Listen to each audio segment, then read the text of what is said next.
Sudah 7 tahun mereka menikah, tapi belum juga dikaruniai anak. Beberapa cara tradisional dan cek kesehatan ke dokter pun sudah dilakukan, tapi semuanya masih belum berhasil. Dan dokter mengatakan keduanya sehat, tak ada yang bermasalah. Bila berkunjung ke rumah sanak saudara, pasti mereka berdua selalu jadi bahan perbincangan. Kalau perempuan yang sudah bersuami belum punya anak, itu belum bisa dibilang perempuan, karena perempuan sejatinya pasti melahirkan anak-anak untuk suami. Begitulah nyinyiran dari pihak keluarga sang suami terhadapnya. Sakit hati, tak perlu ditanya. Perkataan-perkataan seperti itu sudah hampir setiap kali dia dengar. Dan setiap kali itulah, Seni hanya bisa diam dan mengalah. "Kau tak takut, Sen, kalau kau tak punya anak, suamimu akan mencari wanita lain untuk dinikahi?" tanya Bibi dari suaminya. "Bukannya saya tidak mau punya anak, Bi. Saya ingin punya anak, tapi Tuhan belum memberikannya. Dan suami saya rasanya tidak akan mengkhianati saya. Saya tahu siapa dia, Bi. Dan saya juga sangat mempercayainya. Kami berdua masih sama-sama berjuang untuk mendapatkan anak. Mohon doanya, Bi," kata Seni. Sore itu, Seni baru menyelesaikan pekerjaannya di ruang tamu.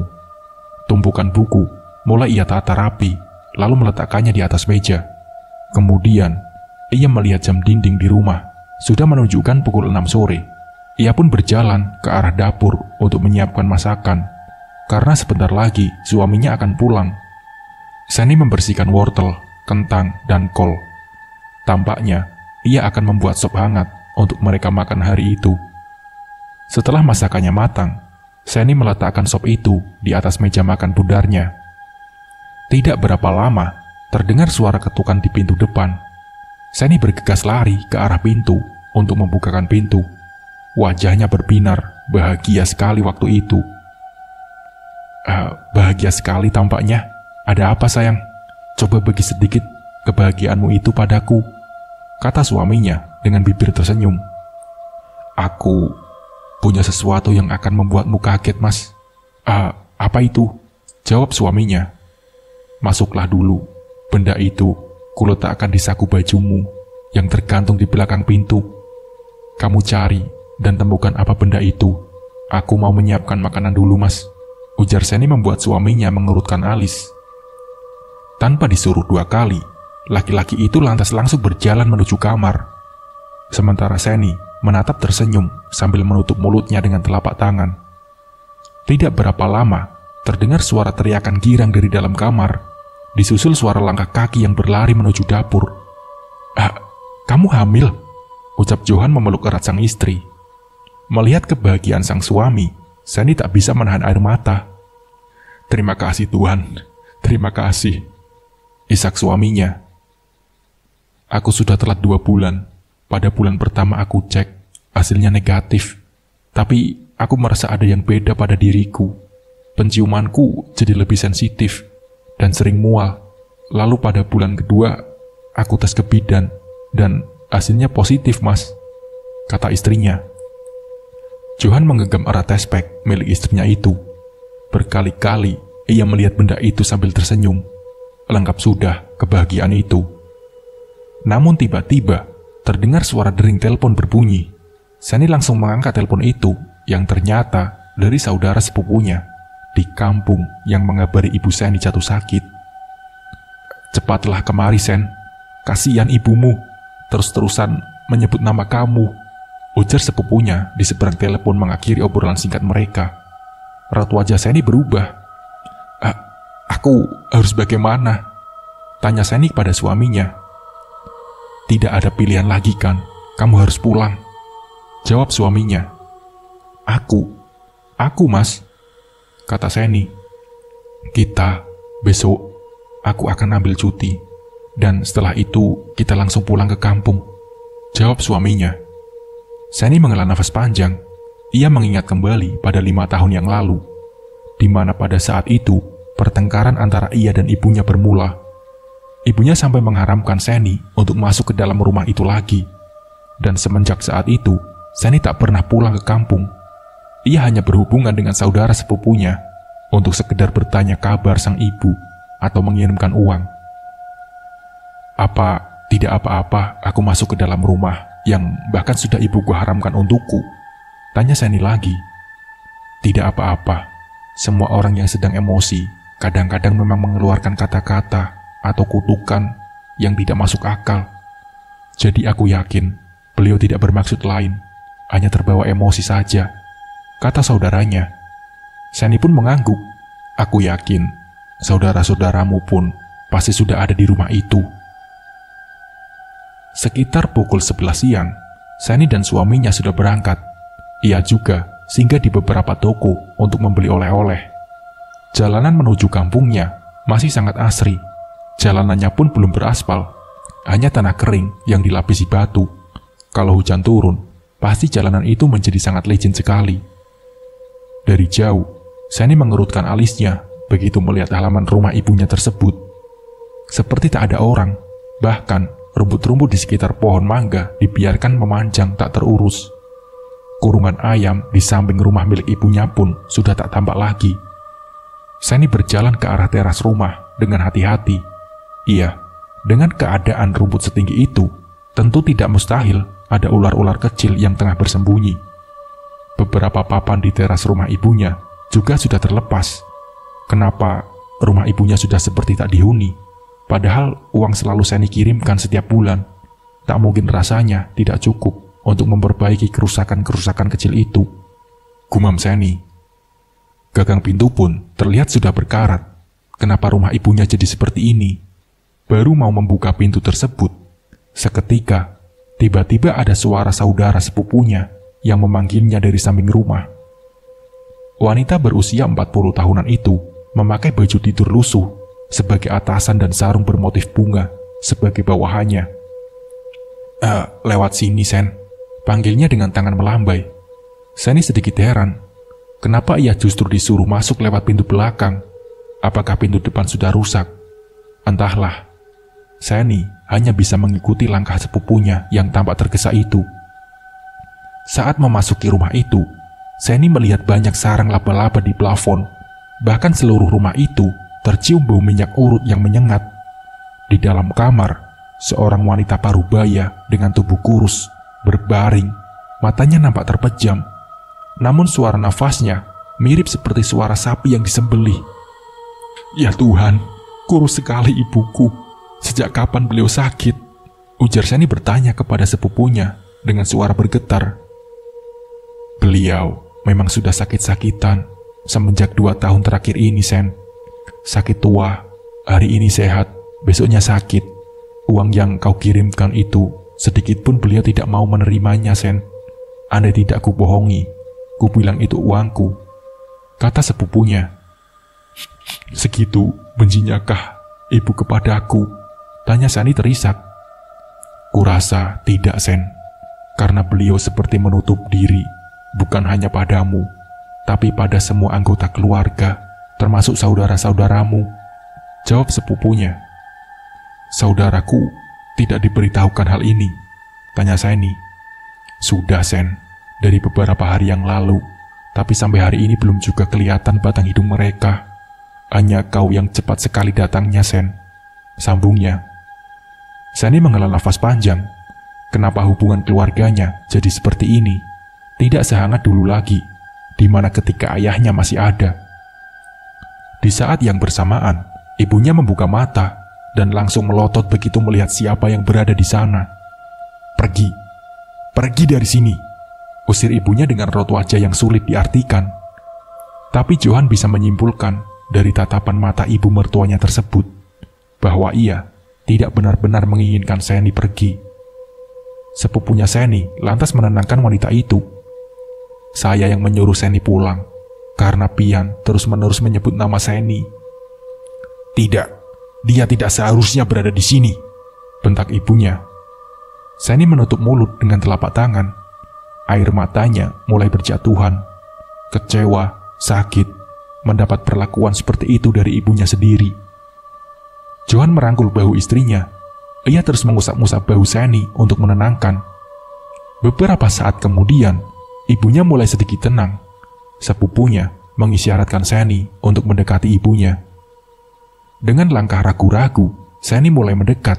Tak ada respon apa-apa dari ibunya. Seni mulai berani memegang tangan sang ibu dengan erat. Ibunya hanya terdiam dan memalingkan wajah diri Seni. Seni minta maaf atas semua kesalahan dan dosa Seni kepada ibu. Seni benar-benar menyesal, Bu. Ucap Seni terisak. Pergilah, Seni. Aku tidak ingin kau berada di sini. Ujar ibunya menepis tangan Seni. Bagaimana aku bisa meninggalkan ibu dengan keadaan ibu yang seperti ini? Aku tidak akan pergi dari sini. Aku akan merawat ibu hingga sembuh. Setelah itu, ibu ikut Seni ke kota. Kita tinggal bersama di sana. Sambung Seni lagi. Ibunya menggeleng lemah, air matanya jatuh. Setelah ibunya tertidur, sepupu Seni itu pun berpamitan untuk pulang. Kebetulan hari juga sudah mulai gelap kala itu. Terima kasih ya, ucap Seni. Sayang, berikan oleh-oleh ini untuk sepupumu. Ujar Johan menunjuk ke arah plastik-plastik berisi berbagai macam makanan yang mereka berdua beli di sepanjang jalan tadi. Astaga, aku hampir lupa memberikannya, kata Seni tertawa kecil. Setelah mengambil bungkusan plastik besar itu, sepupu Seni pun bergegas untuk pulang. Saat akan memasak makanan, lampu di dapur mendadak mati. Mungkin karena sudah lama tak pernah diganti oleh ibunya, sehingga membuat Seni terpaksa harus keluar rumah untuk membeli lampu baru di warung. Mau kemana, Yang? Tanya Johan yang tengah menikmati secangkir kopi. Aku mau ke warung sebentar, Mas. Lampu di dapur mati, kata Seni. Apa tidak bahaya kamu malam-malam keluar sendirian? Kata suaminya. Seni pun tersenyum. Ini kan kampungku, Mas. Dan dari dulu tidak pernah ada kejadian-kejadian kriminal di sini. Jadi, kamu tenang saja, jawab Seni. Bagaimana aku bisa tenang? Kau dalam keadaan hamil muda begitu, sayang. Sini, biar aku saja yang beli lampunya, ujar Johan. Memangnya kamu tahu di mana warungnya? Lumayan jauh loh dari sini, Mas, kata Seni. Ada pepatah mengatakan, malu bertanya sesat di jalan. Jadi, kamu tak perlu risau. Aku tidak akan malu untuk bertanya warung ada di mana pada warga nanti, jawab Johan. Seni pun tersenyum, ia mengangguk. Oh, jangan lama-lama ya, Mas. Kamu ingat kan kata sepupuku tadi, kalau listrik di sini akan mati pada jam 12. Jadi kembalilah sebelum jam segitu, pesan Seni pada Johan. Iya sayang, kamu jangan khawatir, aku tidak lama-lama kok, jawab suaminya. Seni lagi-lagi tersenyum. Ia mengunci pintu rapat-rapat ketika suaminya pergi. Baru beberapa saat duduk santai sambil mengelus perutnya, tiba-tiba terdengar suara ibunya dari dalam kamar yang tengah memanggil nama sepupunya. Seni bergegas masuk ke dalam kamar. Ia kaget melihat wajah ibunya yang sudah dipenuhi keringat dingin itu. Matanya melotot menatap langit-langit kamar. Seni, pergi dari sini, Seni. Aku tidak ingin kau berada di sini, teriak ibunya dengan suara bergetar. Saat Seni akan menjawab perkataan ibunya, tiba-tiba tubuh sang ibu kejang-kejang. Seni mencoba menenangkan, namun itu tidak cukup membantu. Akhirnya, Seni memeluk erat tubuh ibunya. Dengan melihat mata ibunya yang tampak melotot ke atas, Seni menjadi merinding. Di saat-saat seperti itulah, ia sangat berharap suaminya segera kembali. Beralih ke Johan yang tengah dalam perjalanan mencari warung. Ia tampak heran melihat di sepanjang jalan tak terlihat satupun warga, sehingga cukup sulit mencari arah warung yang benar-benar buka. Rasanya sudah hampir 20 menit ia berjalan, namun tak juga menemukan warung yang ia cari. Akhirnya, ketika Johan tiba di sebuah pos ronda, Johan melihat seorang bapak-bapak tengah duduk merokok di depan pos. Akhirnya Johan bisa bernapas lega begitu bertemu dengan seseorang itu. Permisi Pak, saya mau bertanya, ucap Johan dengan badan membungkuk, bentuk rasa hormatnya kepada orang tua tersebut.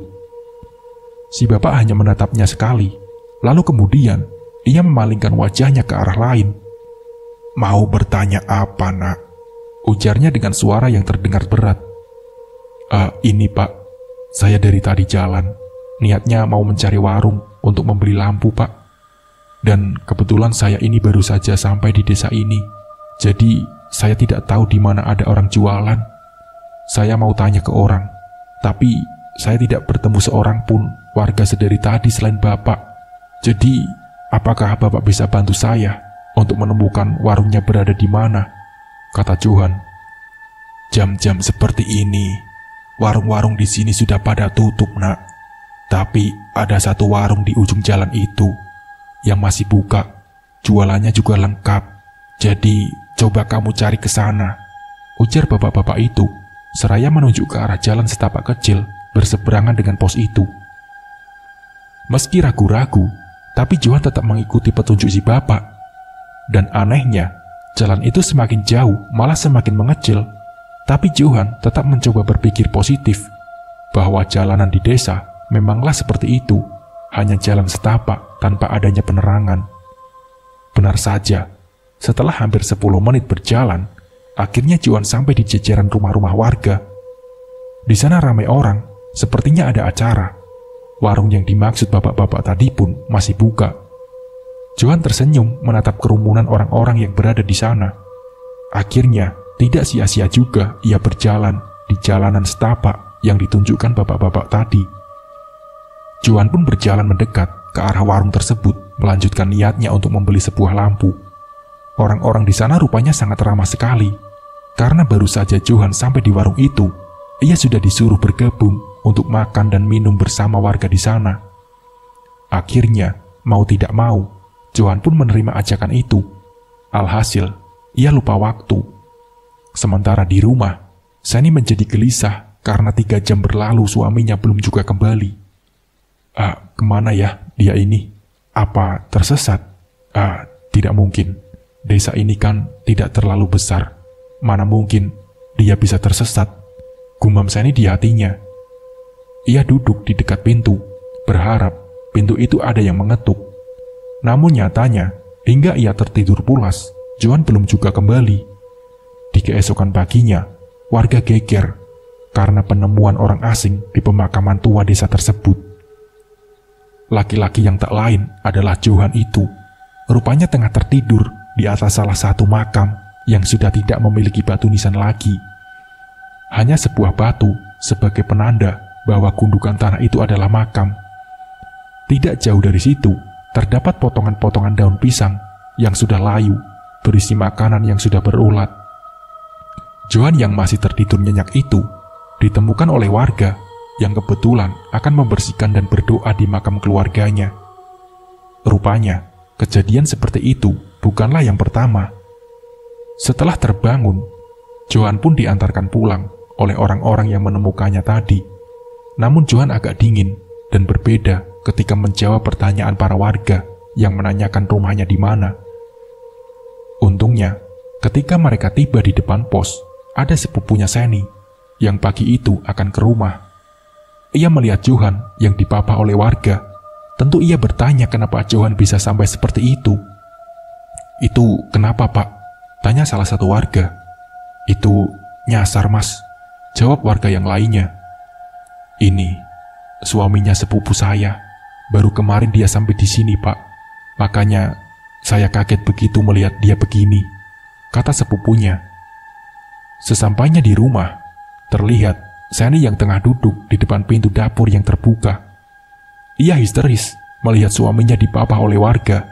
Seni sangat takut terjadi sesuatu pada suaminya tercinta itu. "Tenang, Sen, tenang. Kamu tarik nafas dulu.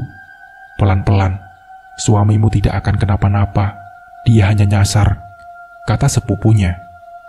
"Kan, sudah kubilang kalau aku saja yang pergi ke warung. Tapi dia tidak mau mengizinkan aku," kata Seni. "Wajar, Sen, karena dia tidak mau kamu keluar malam-malam," ucap sepupunya. "Syukurlah tidak terjadi apa-apa. Memangnya dia ditemukan di mana?" kata Seni. "Di kuburan yang tidak bernisan itu, Sen," jawab sepupunya. Dulu tukang bakso keliling yang jualan di tengah makam itu kan juga ditemukan di sana ya?" kata Seni. "Iya, tukang sate juga." "Nah iya itu. Apa tidak sebaiknya makam itu kita tutup saja? Kenapa dia tidak mau bicara?" Tanya Seni kepada sepupunya. Karena kejadian itu, Johan jatuh sakit selama 3 hari lebih. Ia selalu terbangun di tengah malam dengan raut wajah ketakutan. Akhirnya, dari usul sepupunya Seni, Johan pun dibawa ke salah satu tetua di desa itu. Wajah Johan dibasuh dengan air yang sudah didoakan dan disuruh minum air dari dalam gelas yang juga sudah didoakan. Setelah itu, barulah keadaan Johan berangsur-angsur pulih.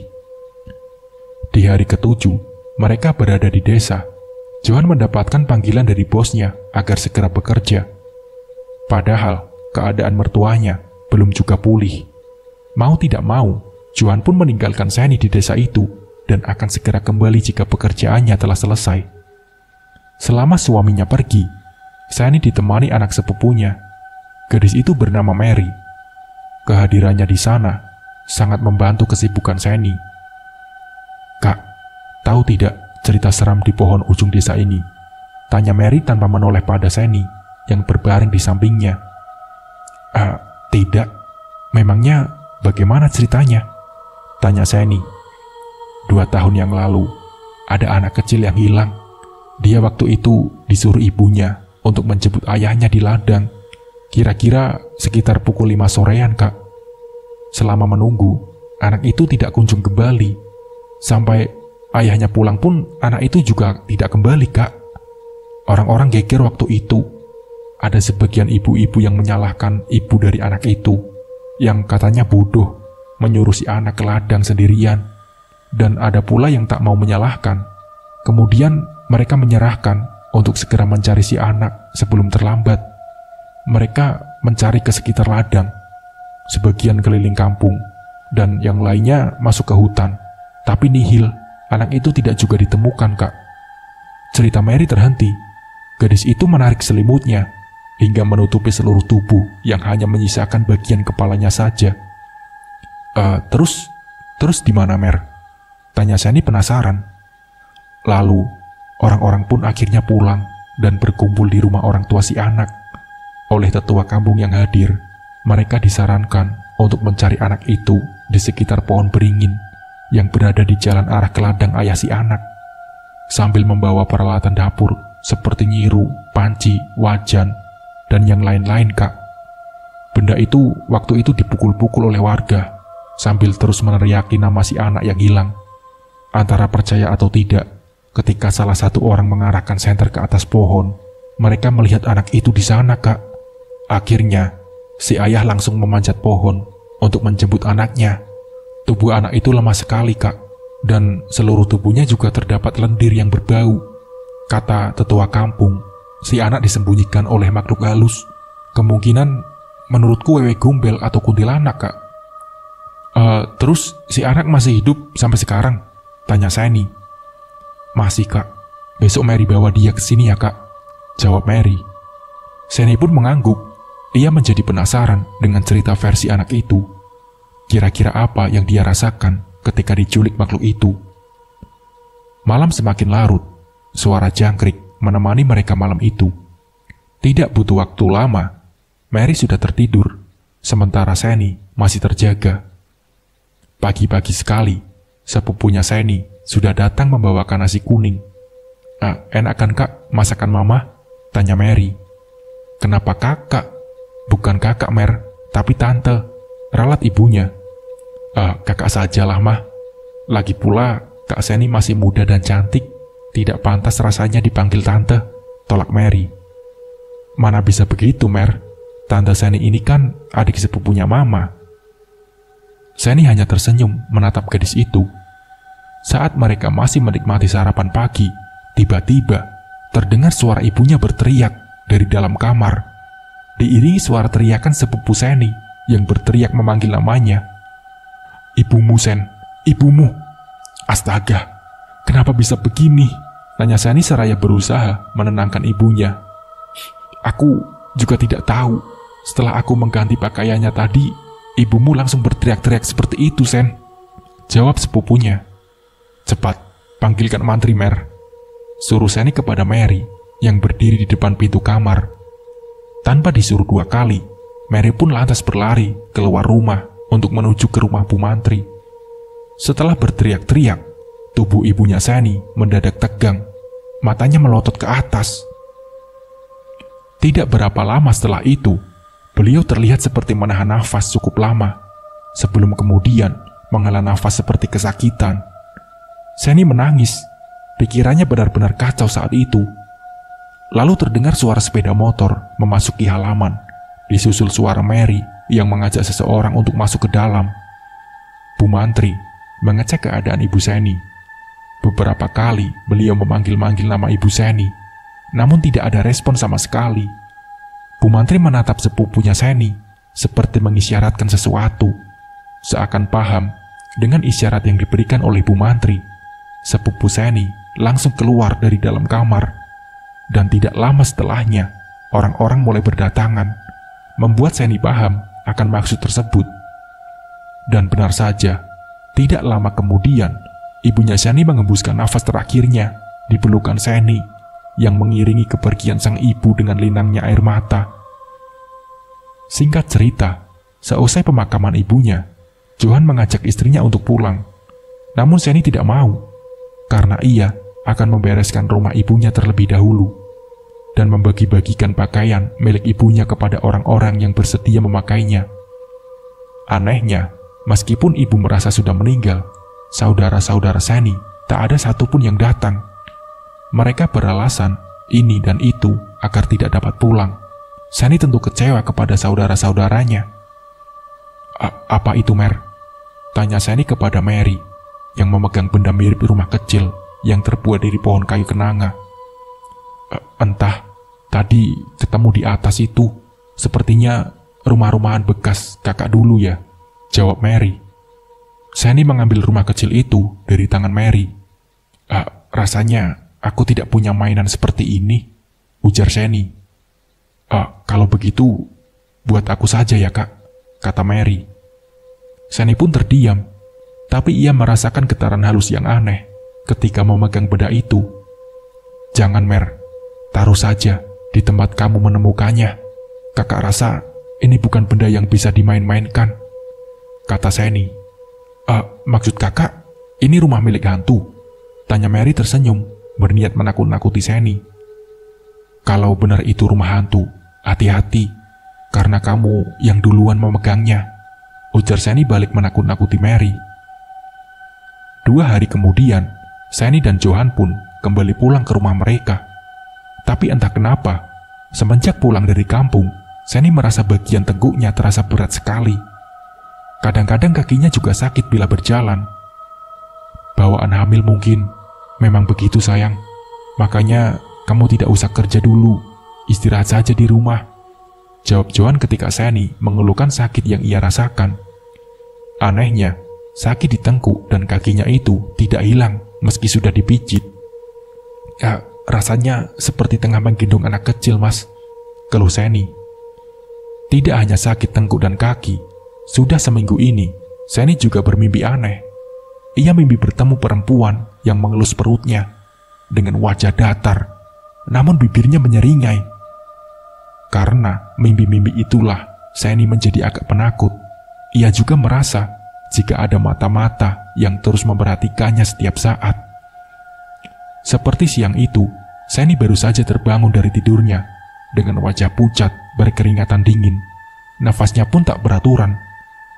Setelah sedikit lebih tenang, ia beranjak dari tempat tidurnya, lalu berjalan ke dapur untuk membuat secangkir susu hangat. Saat ia kembali, HP-nya yang terletak di atas tempat tidur itu pun berdering. Namun ketika diangkat, panggilan itu mati. Ia melihat banyak sekali panggilan tak terjawab dari sepupunya. Membuat Seni penasaran, apa kira-kira yang ingin dikatakan oleh sepupunya itu. Halo? Halo? Kata Seni ketika panggilan itu sudah tersambung. Apa benar kau memegang rumah-rumahan kecil yang ada di rumah ibumu, Sen? Tanya sepupunya tanpa babi bu lagi. Iya, memangnya kenapa? Tanya Seni. Setelah mendengar jawaban Seni itulah, terdengar suara sepupunya yang langsung memarahi Mary. Kemungkinan Mary ikut ibunya menelpon. Itu rumah Kanti, rumah peliharaan keluarga ayahmu, Sen. Kanti bisa mengganggu jabang bayi yang dikandungan, Sen, kalau terlambat diberi makan.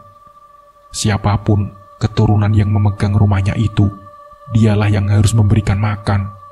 Kau ingat anak saudaramu yang lumpuh dan yang cacat setelah itu, kata sepupunya ke Seni. Seni pun terdiam. Apa iya? Pikirnya. Apa kau tak curiga? Kenapa anak-anak yang dilahirkan saudaramu bisa jadi seperti itu semua? Seperti anak yang dihasilkan dari pernikahan sedarah? Tanya sepupunya Seni. Aku masih tidak mengerti, jawab Seni. Itu karena ulah Kanti, Sen. Saudaramu sudah diganggu karena terlambat memberikan makan. Dan itulah alasan ibumu melarang kalian semua kembali, ujar suara sepupunya itu nyaring sekali. Lalu aku harus bagaimana sekarang? Tanya Seni. Sebelum terlambat, kau harus memberikan makanan, karena Kanti akan terus menunggu di dekatmu hingga usia kandungan 7 bulan. Setelah memegang rumah itu, kau sudah pernah diberikan mimpi-mimpi aneh? Tanya sepupunya. Iya, aku sering bermimpi aneh. Ada perempuan yang mengelus perutku, wajahnya datar, dan bibirnya menyeringai menakutkan. Di bagian tengkuk serta kakiku, akhir-akhir ini juga terasa sakit. Sudah dipijit dan dibawa ke dokter, tapi semuanya bilang baik-baik saja. Atau karena faktor kehamilan, jawab Seni. Dia ada di sekitarmu, Sen. Baiklah, besok aku akan pergi ke rumahmu, ujar sepupunya mengakhiri obrolan mereka. Seni semakin merasa ketakutan berada di rumah, dan akhirnya ia memutuskan untuk keluar, bertamu pada salah satu tetangganya. Tak terasa hari sudah mulai sore. Seni pun berpamitan kepada tetangga untuk pulang. Namun sesampainya ia di rumah, Seni malah duduk terdiam di teras rumah sambil menunggu suaminya. Tidak berapa lama, suaminya pun pulang. Maaf, aku terlambat hari ini, sayang. Di toko di sekitar tempat aku kerja, tidak ada jualan makanan yang kamu pesan. Makanya aku mencari ke tempat lain, ucap Johan. Iya, tidak apa-apa, Mas. Maaf sudah merepotkan kamu, jawab Seni. Johan pun tersenyum, lalu mengelus kepala istrinya. Kamu sama sekali tidak merepotkanku. Kalaupun aku harus mencari pesananmu sampai ke bulan, aku akan tetap pergi mencarinya, sayang, ucap Johan. Seni pun tersenyum mendengar jawaban lucu suaminya. Terima kasih untuk segalanya yang sudah kamu berikan, sayang. Tak terbalas jasa-jasamu karena sudah mengandung zuriatku dan menemaniku di saat susah maupun senang. Dan apa yang kulakukan untukmu, itu karena kamu memang pantas mendapatkannya. Jangan pernah lagi menganggap kamu merepotkan aku, lanjut suaminya seraya mengecup kening istrinya.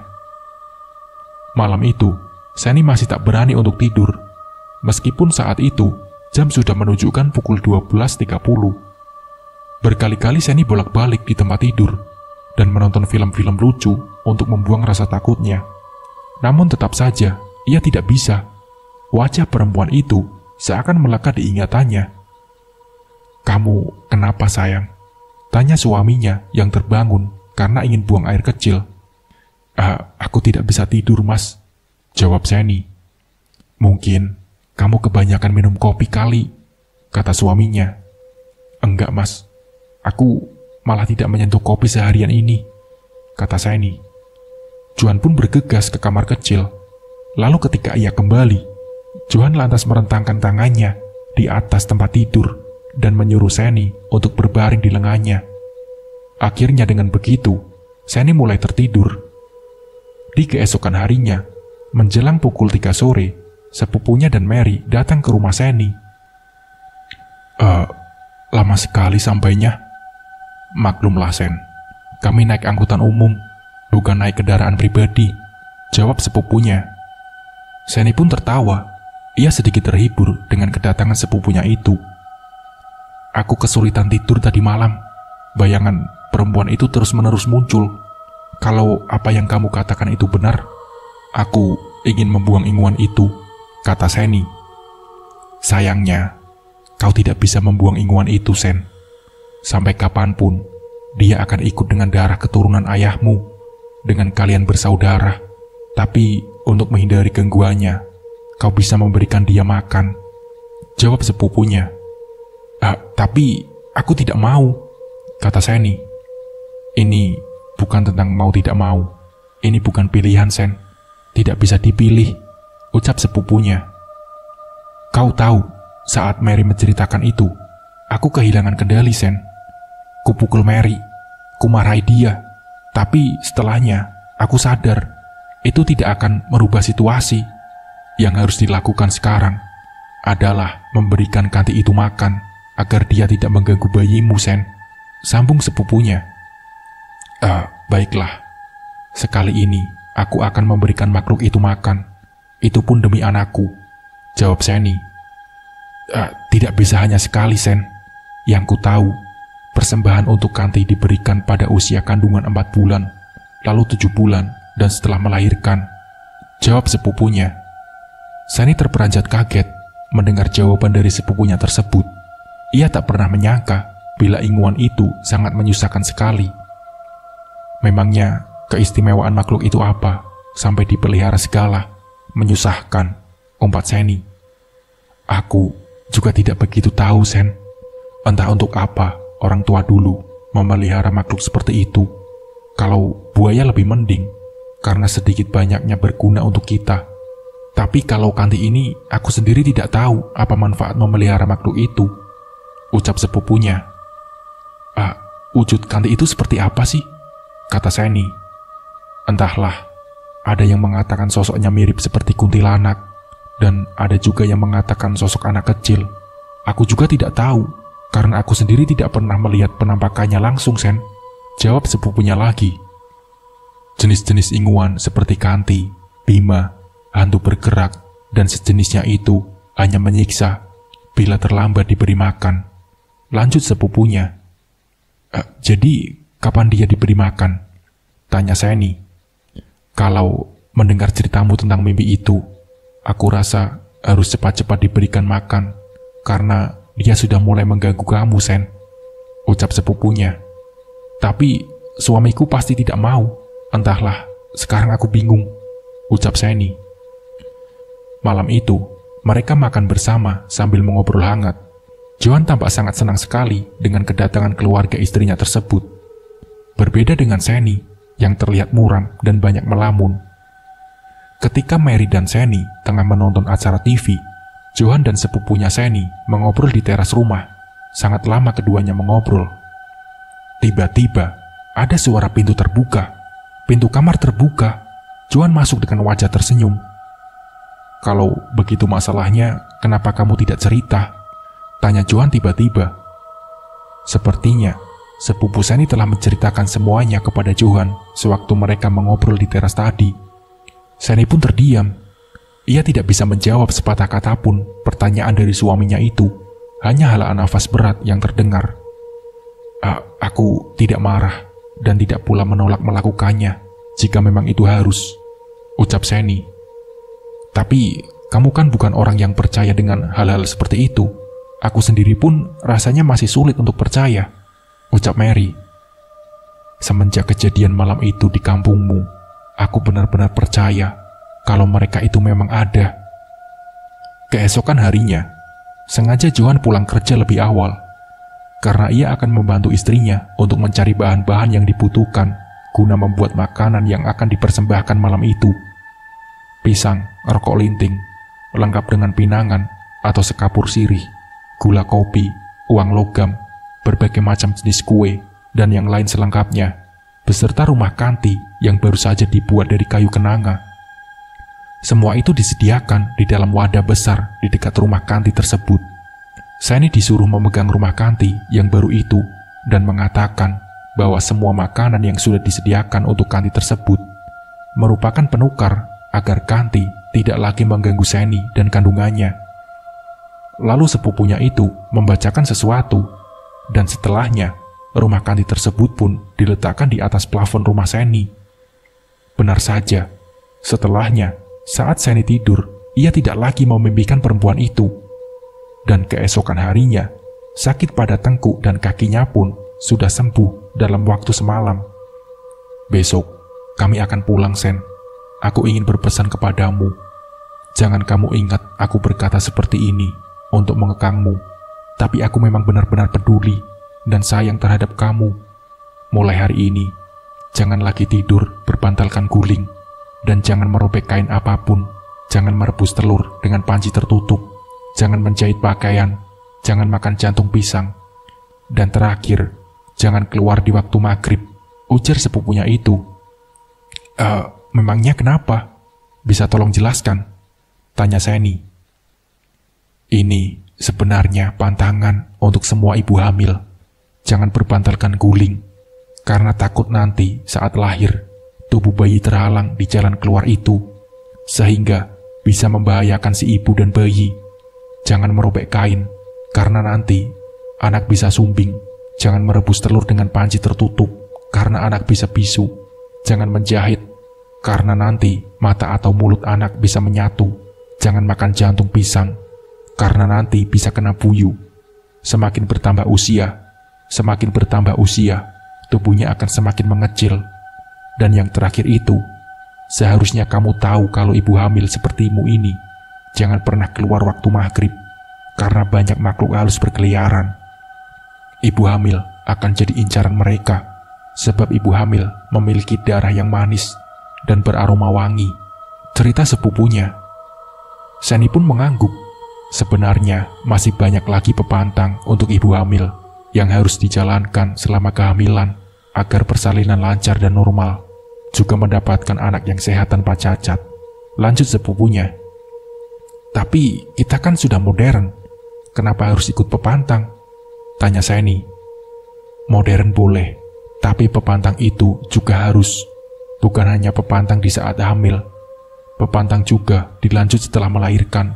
Tapi pepantang hamil dan setelah melahirkan tentu saja berbeda. Dan semua itu untuk kesehatan tubuh jangka panjang. Dalam keluarga kita harus berpantang.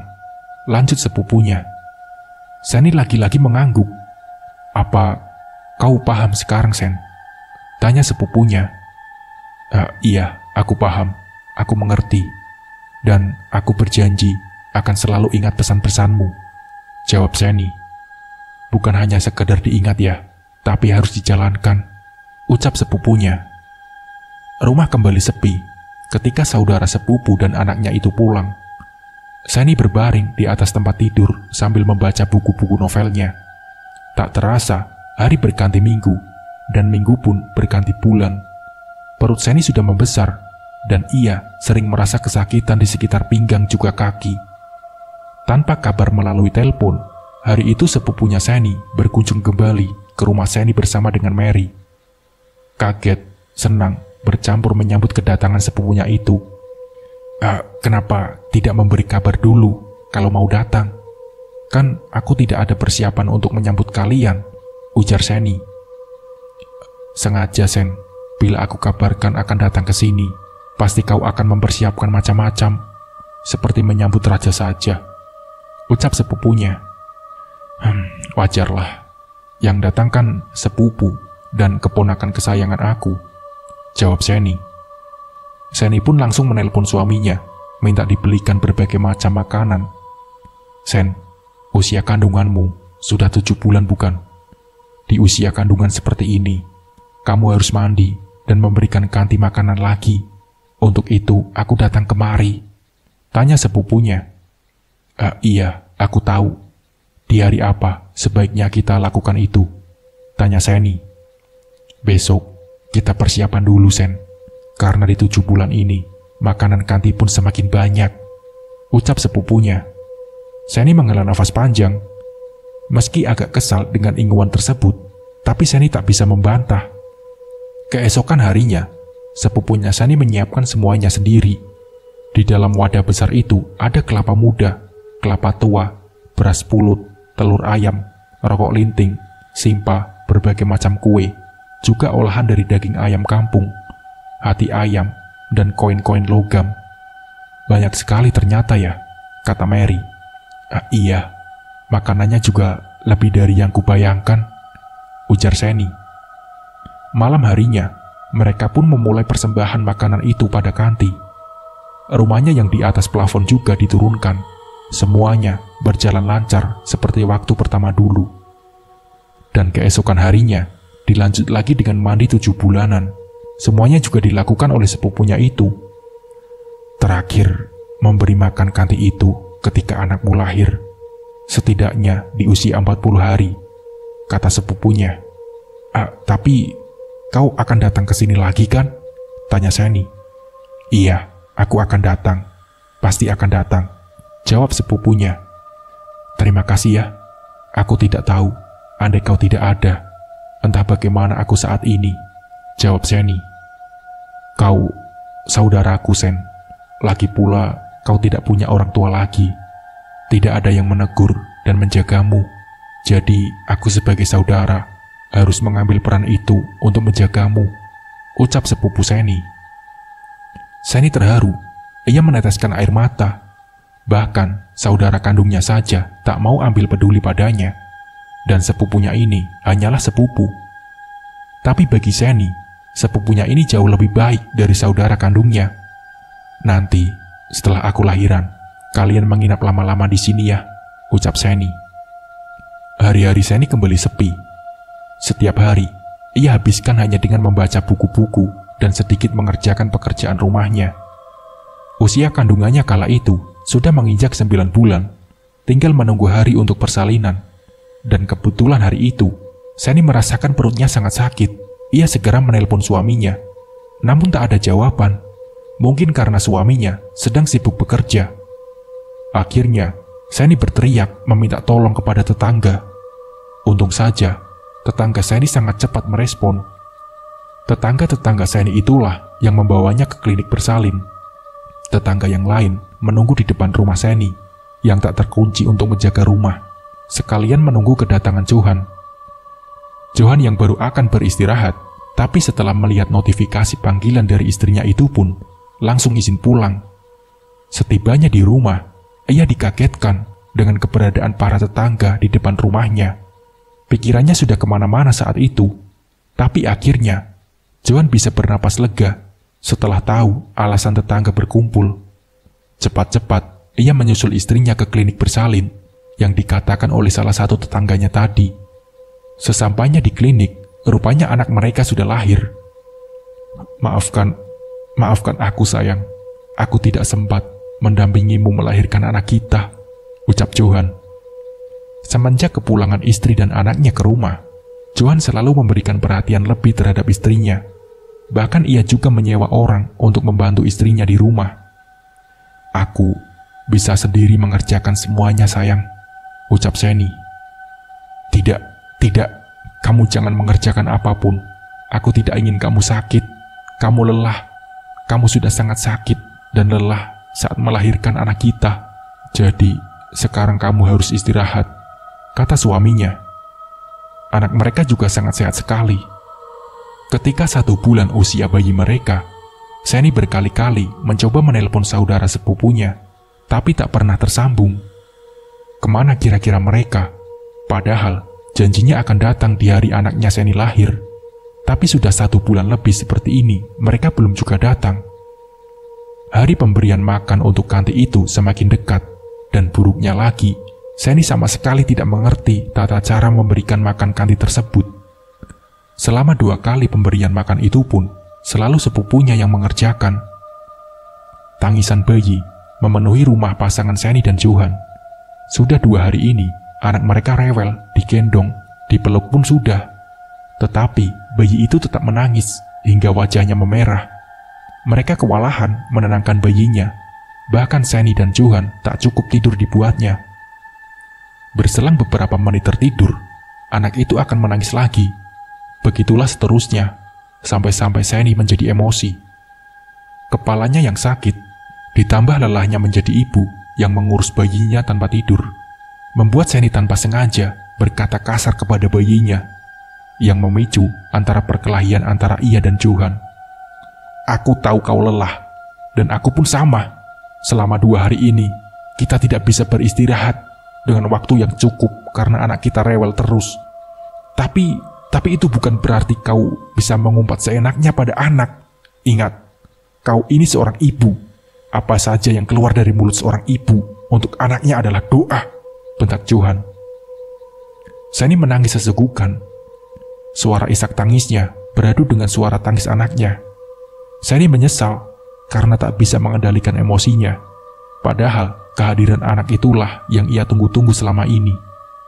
Aku tahu kau tak bermaksud begitu pada anak, dan aku minta maaf sudah membentakmu seperti itu tadi. Sekarang kau istirahat dulu, biar aku yang menemaninya, ucap Johan. Sekitar pukul 4 subuh, ketika Sony terbangun hendak memberikan susu pada anaknya, ia tampak kaget dan syok melihat keadaan bayinya yang sudah terbujur kaku dengan bibir membiru. Anaknya sudah meninggal. Seni pun histeris, membangunkan suaminya yang tertidur tidak begitu jauh dari tempat tidur anak mereka. Johan terduduk, wajahnya seketika berubah antara sedih dan tak percaya. Brak! Seni pun ambruk. Banyak para tetangga berkumpul untuk membantu juga menguatkan Seni dan Johan yang tampak sangat terpukul dengan kepergian anaknya. Tubuhnya menggigil seperti orang kedinginan. Seni jatuh sakit setelah anaknya dimakamkan. Dalam mimpinya, ia melihat perempuan dengan wajah menyeringai itu menggendong anaknya dan berjalan menjauh. Seni berteriak memanggil-manggil perempuan itu. Ia memohon-mohon agar perempuan itu mengembalikan anaknya. Namun ketika ia terbangun, Seni hanya melihat ruangan kamarnya. Hari itu tepat 2 bulan setelah anaknya meninggal. Seni memutuskan untuk pulang kampung menemui sepupunya. Ia merasa kesal pada sepupunya itu, dan Seni beranggapan anaknya meninggal karena ulah dari sepupunya yang tak menepati janji untuk datang ke rumah sewaktu bayinya baru lahir. Namun sesampainya di kampung, Seni sangat kaget melihat keadaan sepupunya yang sakit parah. Kata Mary, ibunya kapuhunan sewaktu memanen padi. Kaki sepupunya itu membiru dan tidak bisa digerakkan lagi. Itulah sebabnya ia tidak bisa datang ke rumah Seni.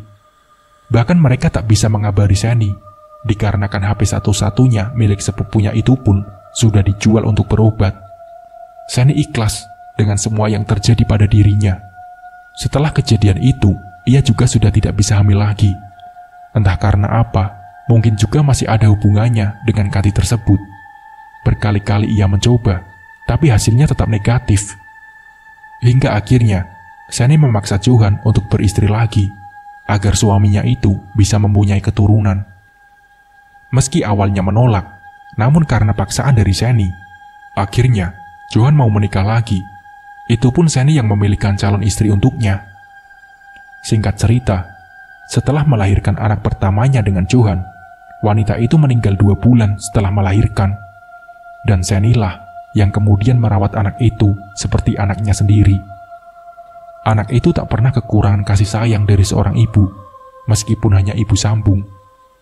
Tentang Kati tersebut, Seni sudah tak pernah mengurusnya lagi, walaupun kadang-kadang ia sering hadir di mimpi Seni. Nah, seperti itulah ceritanya. Semoga dari kisah ini kita bisa mengambil hikmah dan pembelajarannya. Mungkin cukup sekian dari saya. Wassalamualaikum warahmatullahi wabarakatuh.